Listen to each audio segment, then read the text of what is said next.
Vous informer a toujours été un motif de joie. Madame, Messieurs, bonjour et bienvenue dans ce journal hebdomadaire présenté par Dan Ilunga. 107.4 MHz. Les informations de l'Église au premier plan de ce journal.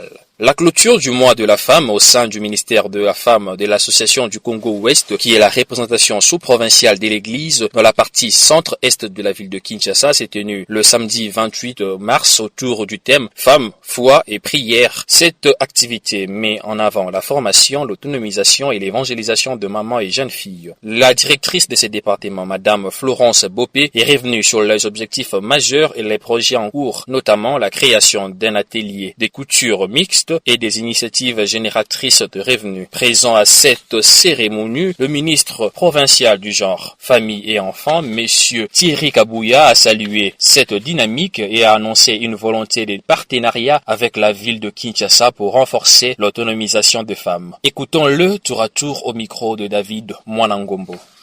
Nous faisons appel à la femme adventiste. Nous voulons que la femme adventiste s'implique pour l'avancement de ce ministère. Ce ministère nous concerne toutes, sans exception. Les jeunes filles, les mamans, mettons tous la main dans la pâte pour l'avancement de ce ministère. Alors aujourd'hui, je suis dans la joie de voir plus de 1750 mamans à l'appel du Seigneur. Alors, ça fait la joie. Je suis vraiment très émue et ils ne sont pas venus pour moi ni pour le président de l'association. Non, ces mamans sont venues pour adorer le Seigneur. Ils ont répondu à l'appel du Seigneur. Alors nous disons que le nom de l'Éternel soit loué, que toutes les mamans soient bénies à jamais. Parce que pour soutenir les femmes, nous, dans notre ministère, nous sommes là, nous organisons les ateliers de formation qui vont permettre aux femmes et aux jeunes filles d'être autonomes. Ce n'est pas que venir aujourd'hui, venez prendre l'argent, venez ceci. Non.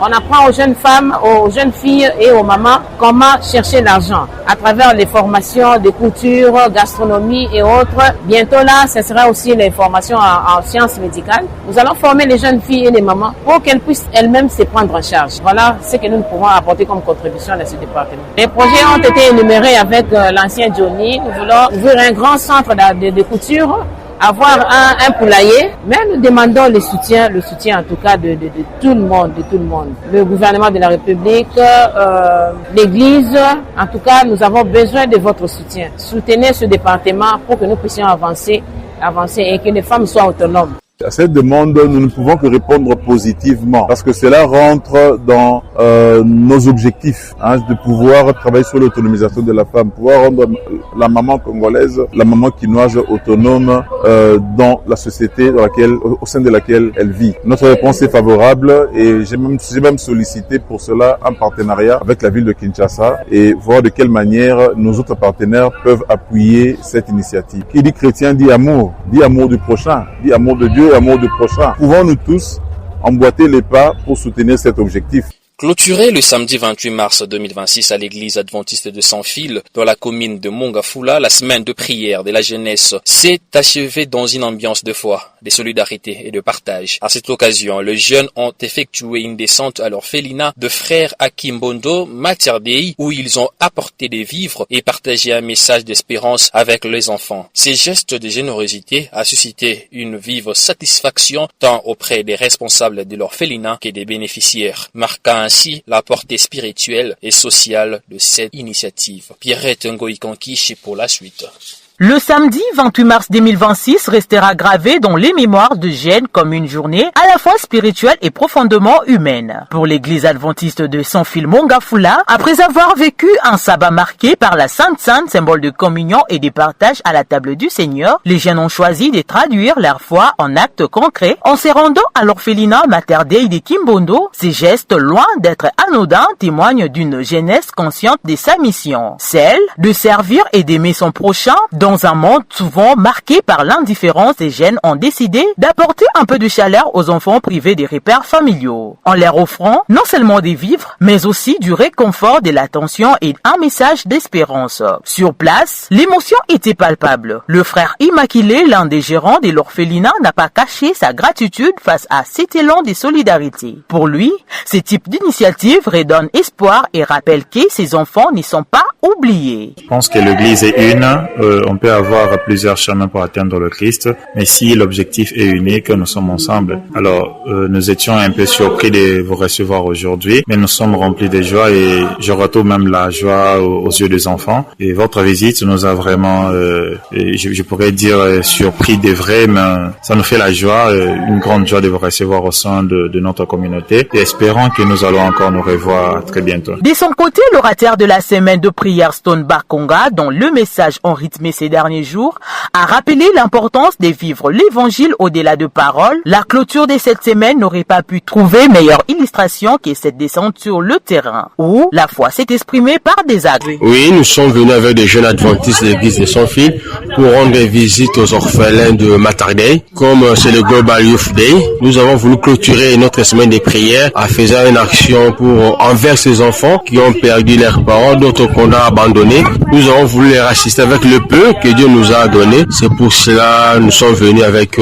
les jeunes adventistes et avec les jeunes que nous avons retrouvés ici. Nous avons partagé des moments d'ambiance, de joie. Nous avons pris des photos avec eux. Nous avons voulu soulager leurs afflictions. Ce sont des moments pareils qui nous poussent à communier avec les autres et à beaucoup repenser aussi, comme la Bible dit dans Jacques 1:27, la religion pure consiste à visiter des orphelins et des veuves. Nous avons accompli juste la parole de Dieu. Ce sont des moments de joie d'être avec des enfants, de rire, de prier, de chanter, de jouer avec eux. Ces petits gestes-là peuvent être peu, mais c'est grand auprès d'eux. Et je crois que nous avons fait le peu, la recommandation de l'Éternel. Dans le même esprit, Etienne Mbemba, président de l'ONG Adventist Health in Action, a renforcé cette dynamique en apportant sa contribution en vivre, un geste qui vient souligner l'importance du partenariat entre les initiatives spirituelles et les actions humanitaires. Au-delà des dons matériels, cette journée aurait surtout été une leçon de vie, celle du partage, de la compassion et de l'engagement. Elle rappelle que la véritable adoration ne se limite pas au mur de l'église, mais se vit pleinement dans les services aux autres. Déjà, moi-même, je suis un jeune de JA, ce qui est Jeunesse Église Adventiste. Donc, c'est notre objectif, c'est notre devoir de soutenir cette jeunesse, parce que nous sommes aussi des jeunes déjà, vous voyez. Si j'ai quitté déjà mon église pour venir jusqu'à l'église de Saint-Phil, c'est parce que je savais déjà qu'il y aura Global Youth Day qui sera aujourd'hui, qui va se dérouler. Cette activité que nous faisons à chaque fois, nous les jeunes de l'église adventiste, avec l'accompagnement de notre ONG Adventist Health Action. Donc nous sommes venus pour motiver, soutenir et encourager tous les orphelins, que ce soit de l'église et tous les orphelins d'Idéor. Donc notre objectif est d'aider les orphelins de l'église adventiste et accompagner tous ces orphelins-là de bien vivre et de les faire comprendre qu'ils sont pas seuls. Adventist Health Action est là pour eux et puis pour les accompagner toute leur vie. Ainsi, la jeunesse adventiste montre qu'elle est non seulement porteuse d'espérance, mais aussi actrice du changement dans la société.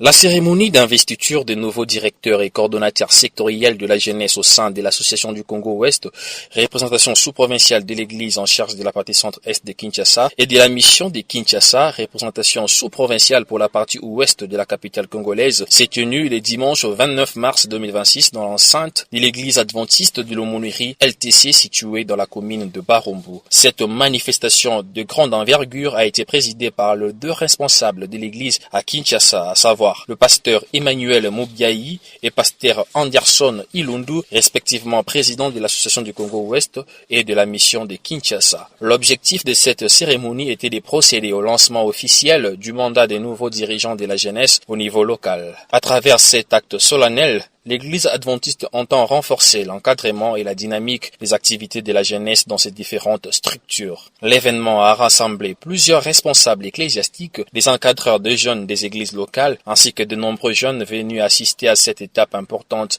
dans l'organisation et la coordination des activités de la jeunesse adventiste. C'est bien l'ancien Christophe Kouete Mikobi. Là, nous venons d'assister à la cérémonie de l'installation de nouveaux directeurs de deux champs, à savoir l'Association du Congo-Ouest ainsi que la mission de Kinshasa.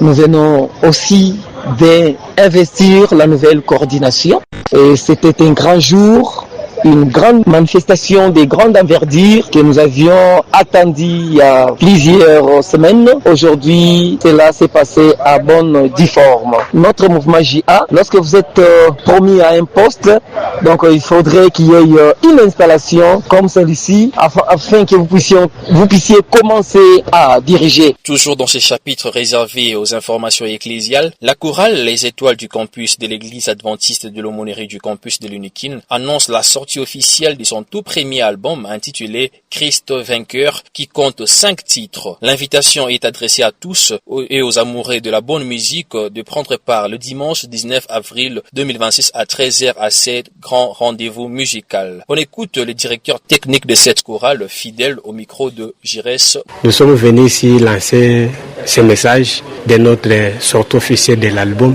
des Étoiles du campus. La chorale a fait son album.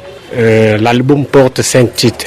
Alors, nous avons prévu la sortie officielle le 19 avril 2026. Ça doit se passer au sein de l'église adventiste de l'aumônerie de l'université à 13h juste. Le premier titre, nous avons Sangomala, nous avons Bilembo, nous avons Yohano, nous avons Lufu Loyesu, nous avons Bolingona Yesu.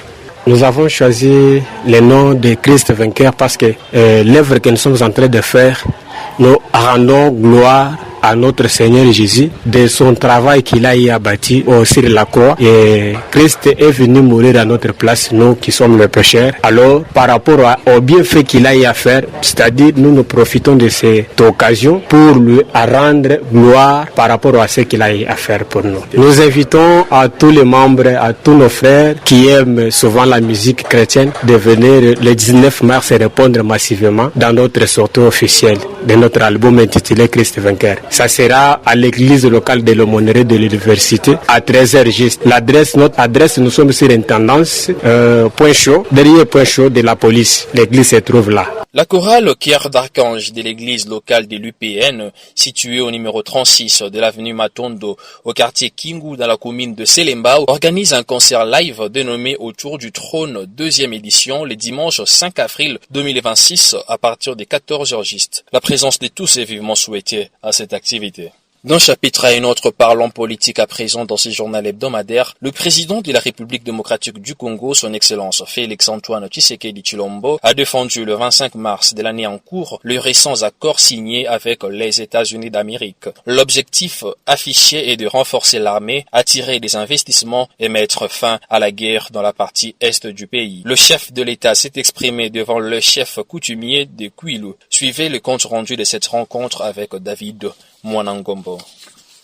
Dans le cadre de la lutte contre l'anarchie urbaine à Kinshasa, le gouvernement provincial a lancé le samedi 28 mars dernier, sous l'impulsion du gouverneur Daniel Bumba Lubaki, les travaux d'aménagement d'un parking multimodal au site de la gare ferroviaire de Kintambo Magasin, après la démolition des constructions illégales qui occupaient l'espace. La cérémonie a été conduite par le ministre provincial des Infrastructures et Travaux Publics, Alain Chilungu, et des Transports, Jésus Noël Cheke. Selon les autorités urbaines, cette nouvelle infrastructure vise à mettre fin au désordre observé autour du rond-point magasin en regroupant taxis, minibus et mototaxis dans un espace organisé afin de fluidifier la circulation. Le gouvernement provincial indique que ce projet s'inscrit dans la modernisation de la mobilité urbaine et prévoit également des travaux de voirie ainsi qu'une meilleure organisation des accès autour du site. Le futur parking à caractère multimodal devrait offrir aux transporteurs et aux usagers un cadre structuré pour améliorer la circulation dans cette partie très fréquentée de la capitale.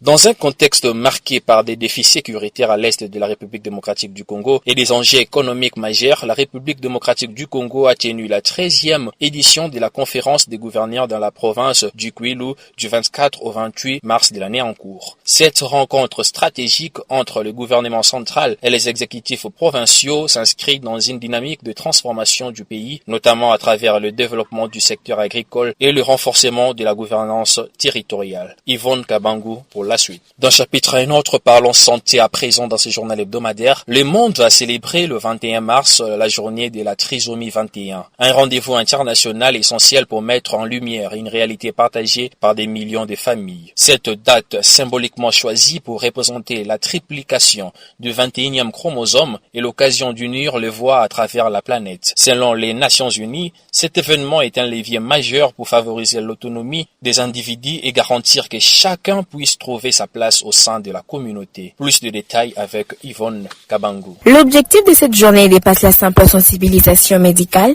Il s'agit d'un véritable plaidoyer pour le droit fondamentaux. En créant cette voie mondiale unique, les participants luttent pour une meilleure inclusion scolaire, professionnelle et sociale. Le bien-être des personnes atteintes de trisomie 21 dépend directement de notre capacité collective à adapter nos structures et nos regards. Des initiatives colorées, comme les défis de chaussettes dépareillées, rappellent avec légèreté que la différence est une richesse. Cette mobilisation annuelle permet de rappeler que l'équité n'est pas une option, mais une condition nécessaire à la dignité humaine, permettant à chaque citoyen de s'épanouir pleinement selon ses propres capacités. Célébrer la différence, c'est reconnaître que chaque individu possède une valeur intrinsèque et que notre diversité est le ciment d'une humanité plus juste et plus solidaire.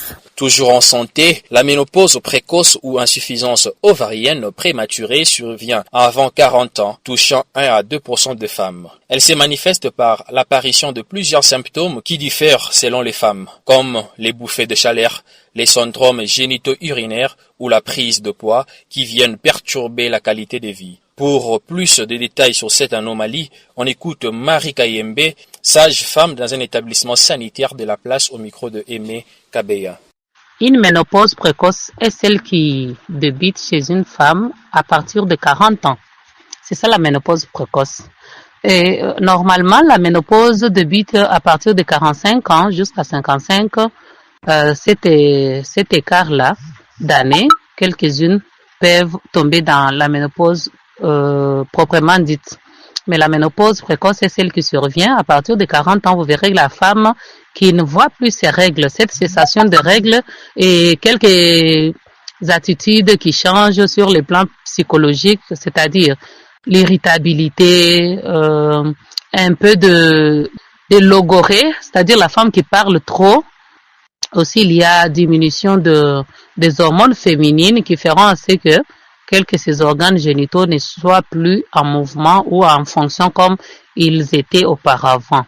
La ménopause se manifeste à partir de 45 ans, 46, 47 jusqu'à 50. Mais il y a ceux-là qui font une ménopause précoce. Avant 40 ans, c'est rare, c'est 1%. C'est-à-dire à partir de 35, 36, 37. Mais une ménopause précoce, c'est celle qui débute à partir de 40 ans. Parlons société à présent dans ce journal hebdomadaire. Les travaux de construction et de modernisation de la route de Matadi dans son tronçon entre l'arrêt Grammatique et l'avenue Cataracte au niveau du centre supérieur évoluent bon train. Ces travaux de 1,7 km sont évalués à 50% des réalisations et sa finition soulagerait les habitants de ces coins de la capitale. L'ingénieur Katadi, un des responsables trouvés sur place, nous en dit plus au micro de notre stagiaire Grace Bwanga. Bien que ces travaux de construction et modernisation soient prometteurs pour la bonne circulation des usagers de la route, le coût du transport et les embouteillages deviennent une casse-tête pour la population. C'est ce qu'affirme M. Chibangu, un des habitants du quartier qui appelle à un équilibre pour ne pas intensifier la souffrance de la dite population. On l'écoute toujours au micro de Grace Bwanga.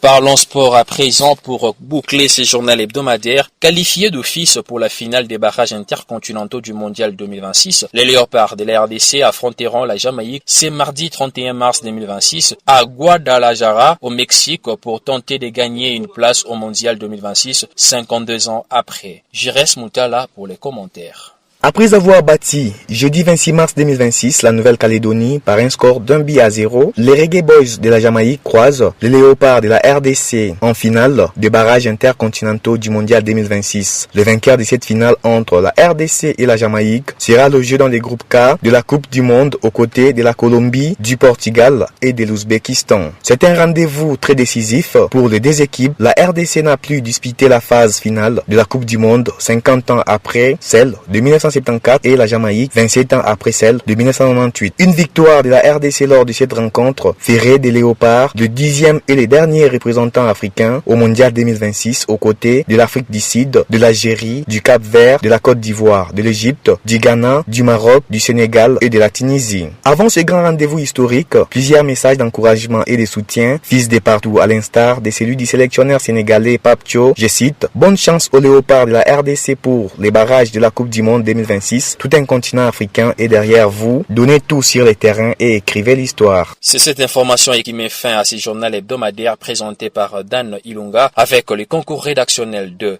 David Mwanangombo, Pierrette Ngoïkonkish, Jires Moutala, Ben Moulami et Claude Kaja. L'actualité reste en continu sur la 107.4. D'ici là, bonne évasion et portez-vous bien. Au revoir.